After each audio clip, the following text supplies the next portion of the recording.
Vite. Dishabilez-vous. Vite.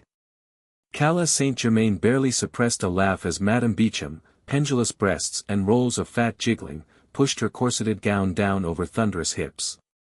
She was glaring with a face like a simmering bouillabaisse, her once elaborate chignon now a frizzy mess on her head. "Merd, keep that thing away from me," said Cala, sidestepping around the suddenly nude facilitator, who wobbled while slipping off her pumps in a shadowy alleyway near the Seine. "That's gonna need more than a hedge trimmer now, it's like an unexplored rainforest." Averting her eyes from the pubic monstrosity sported by the furious guide, Cala unfastened her own dress as her friends Princess Inez of Castile and Lady Marigold of Lancaster joined her, giggling as they tugged off their skirts. "Show respect, soft-spoken Monsieur Laurent," Beauchamp's equally nude co-facilitator said from nearby, where he was dousing a pile of artificial silks, brocade suits and lace-trimmed skirts with kerosene from a street lamp. 3 hours before he'd had a full head of hair, now he had a rapidly spreading bald spot ringed by lank, trailing strands like webs. "We won't make fun of your armpits, Madame Saint-Germain. Everyone's side effects are different." "You don't say," Cala replied, wriggling to have her champagne-colored chiffon gown slip off her breasts and fall. She nodded at the thin man's pubic region, the hairs of which were as grey and sparse as those on his head and so long they almost touched the ground. "And I like how bushy my pits have become. They're sophisticated. Très chic, non?"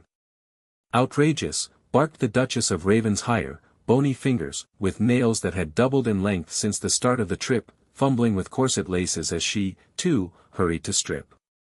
Forced to flee Tour Eiffel on the night of its grand opening. Insulting dignitaries, enraging ministers. 1 minute were drinking champagne with Gustave Eiffel, rubbing shoulders with the Prince of Wales, the next were being chased like criminals through the Champ de Mars. All because a trio of harlots couldn't keep their chats in their culottes. The woman with silver hair, which had originally been short but now hung as far as her buttocks, stood apart from Cala and her friends with the rest of the party, powerful royals and celebrities, exposed as they shed their attire and added it to the pile at Laurent's feet. "Ein Schand," wheezed Klaus Eisenberg, the rotund CEO of Global Robotics Europa, his Kaiserbart mustache bristling with every huff.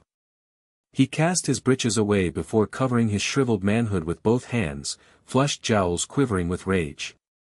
"Never have I seen such behavior. I don't know how you stand there looking so proud." "Worry about your own pride," Inez retorted, tossing her gown and slippers on the pile which Laurent had set ablaze, with a flame siphoned from another lamp. "Chronoradiation has had the opposite effect on you, your bee."